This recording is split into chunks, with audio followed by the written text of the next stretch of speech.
राजस्थान में सियासी दंगल लगातार बढ़ता जा रहा है। सुप्रीम कोर्ट से ये मामला निकलकर अब राज्यपाल बनाम मुख्यमंत्री के बीच जारी जंग की ओर मुड़ गया है।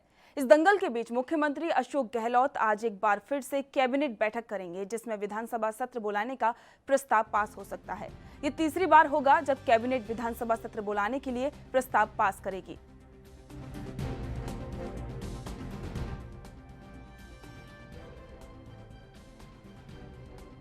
आपको बता दें कि राजस्थान में जारी सियासी घमासान अभी भी थमने का नाम नहीं ले रहा है और अब एक बार फिर से सीएम अशोक गहलोत ने कैबिनेट बैठक बुलाने की बात कही है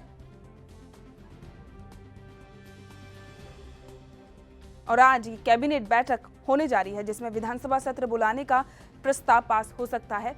ऐसी खबरें सामने आ रही हैं। अब देखना होगा कि आखिरकार राजस्थान की ये लड़ाई कब तक जारी रहेगी, क्योंकि जिस तरीके से लगातार हर रोज इसमें नई बातें, नए तथ्य सामने आ रहे हैं, उससे तो यही लगता है कि अभी तक इसका कोई नतीजा नहीं निकला है और ये लड़ाई लंबी चलने वाली है। सीएम मुख्यमंत्री अशोक गहलोत पूरी तरह से हर वार के लिए तैयार हैं और अब उन्होंने एक बार फिर से कैबिनेट बैठक बुलाने की बात कही है। आज ये कैबिनेट बैठक होगी जिसमें विधानसभा सत्र बुलाने का प्रस्ताव पास हो सकता है।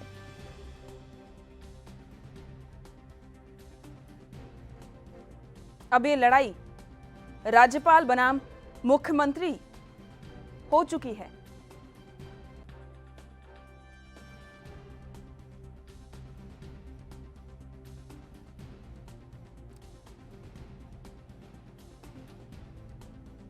राजस्थान में अभी भी सियासी खींचतान थमने का नाम नहीं ले रही है।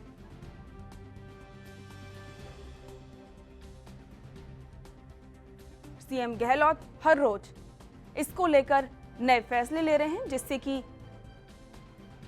राजस्थान की सियासी लड़ाई एक नए मोड़ पर मुड़ जाती है। और अब एक बार फिर से सीएम अशोक गहलोत ने यह फैसला लिया है कि वो आज कैबिनेट बैठक करेंगे, जिसमें विधानसभा सत्र बुलाने का प्रस्ताव पास हो सकता है और ये तीसरी बार होगा जब कैबिनेट विधानसभा सत्र बुलाने के लिए प्रस्ताव पास करेगी।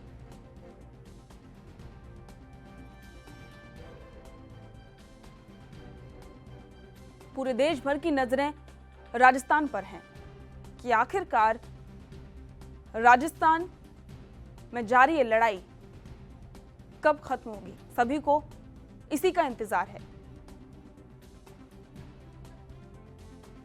और साथ ही ये भी देखने वाली बात है कि इस लड़ाई में और नई बातें कौन कौन सी सामने आएंगी और सीएम अशोक गहलोत आगे और क्या नए फैसले लेने वाले हैं, क्योंकि सीएम गहलोत पूरी तरह से इस लड़ाई को लड़ने के लिए तैयार नजर आ रहे हैं। वो हर रोज इस पर नए फैसले लेते हैं। स्थिति को देखते हुए उनका नया वार तैयार रहता है।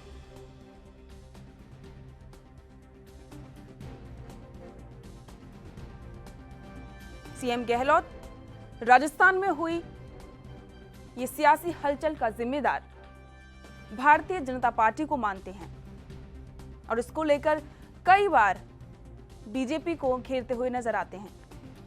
सीएम गहलोत का मानना है कि राजस्थान में जो भी हुआ उन सब का जिम्मेदार भाजपा है, लेकिन बीजेपी इन सभी आरोपों को खारिज कर देती है। बीजेपी का यह कहना है कि राजस्थान में चल रही सियासी खींचतान का नतीजा उसकी आंतरिक कलह है। इस बारे में और अपडेट के लिए हमारे साथ हमारे राजनीतिक संपादक चंद्रशेखर त्रिशूल हमारे साथ मौजूद हैं। त्रिशूल जी, राजस्थान में हर रोज नए तथ्य सामने आ रहे हैं, नई बातें सामने आ रही हैं। अब सीएम अशोक गहलोत ने एक बार फिर से कैबिनेट बैठक बुलाई है, क्या कहना चाहेंगे आप?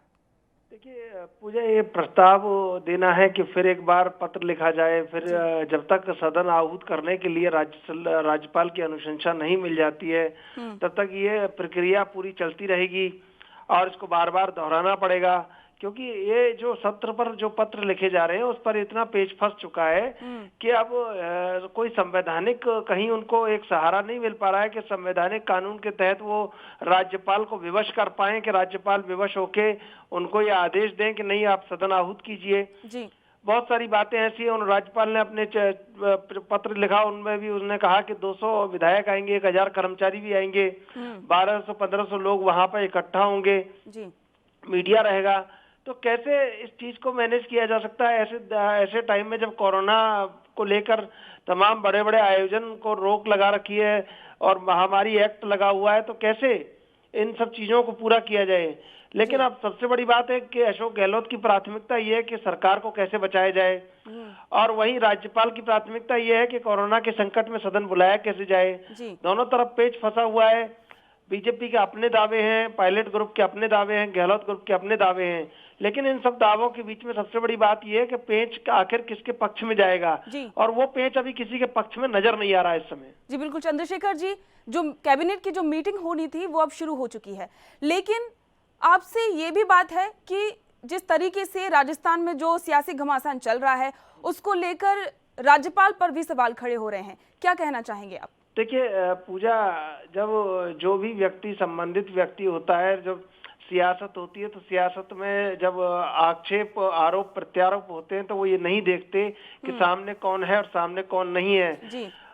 जिस तरह धरना दिया गया राजभवन में, ये भी अपने आप में, अब जो वर्तमान राजस्थान का परिदृश्य, सियासी परिदृश्य है, ये राजनीति के लिए, देश भर की राजनीति के लिए अनूठा उदाहरण है। और कभी जब भी सरकार गिराने या सरकार को कहीं कैसे भी अस्थिर करने की बात चलेगी आने वाले 10-20 साल तक, तो निश्चित रूप से उसमें राजस्थान के उदाहरण को सर्वोपरि माना जाएगा, क्योंकि एक लंबी लड़ाई है जो बहुत लंबा खिंच चुकी है। लेकिन अभी भी इस लड़ाई में, इतनी लंबी लड़ाई में कहीं कोई और छोर नजर नहीं आ रहा है।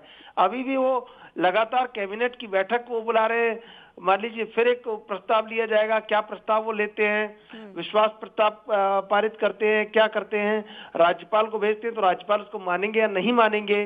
तो अभी कोई इसका छोर नजर नहीं आ रहा है कि एक किनारा इसका हो, किनारा कहीं नजर नहीं आ रहा है इसका। जी चंद्रशेखर जी, एक बात और है कि कल जो कि हाई कोर्ट में एक वकील हैं शांतनु पारिक, उन्होंने जो राज्यपाल को हटाने के लिए याचिका दायर की थी, तो इस तरीके के राज्यपाल पर कार्रवाई करना कहां तक सही है? देखिए ये संवैधानिक प्रश्न है और उन्होंने याचिका दायर की है। मुझे नहीं लगता कि उनकी याचिका शायद खारिज हो गई होगी या हो जाएगी। और उसमें कोई राज्यपाल को हटाने के लिए ये केंद्र का फैसला है, ये एक बॉडी बनी हुई है, संवैधानिक बॉडी, उसी के अंतर्गत सारा मामला जाता है।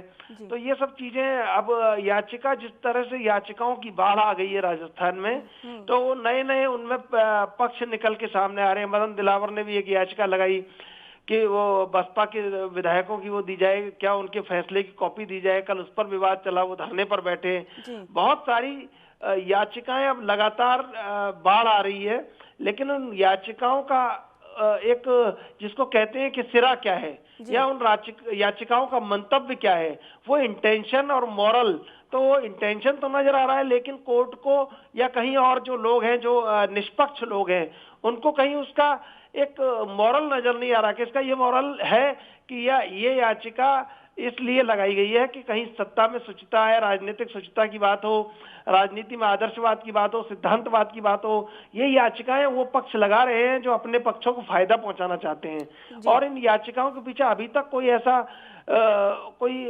राजनीति में शुचिता का मामला सामने नहीं आया है। जी चंद्रशेखर जी, आपका बहुत बहुत धन्यवाद इस जानकारी के लिए। आपको बता दें कि राजस्थान में कैबिनेट की बैठक अब शुरू हो चुकी है, जिसके बाद में लगातार कई कयास लगाए जा रहे हैं कि आखिरकार में राजस्थान की ये लड़ाई कब तक जारी रहेगी। देश दुनिया की खबरों के लिए ANB न्यूज को सब्सक्राइब करें और बेल आइकन दबाएं।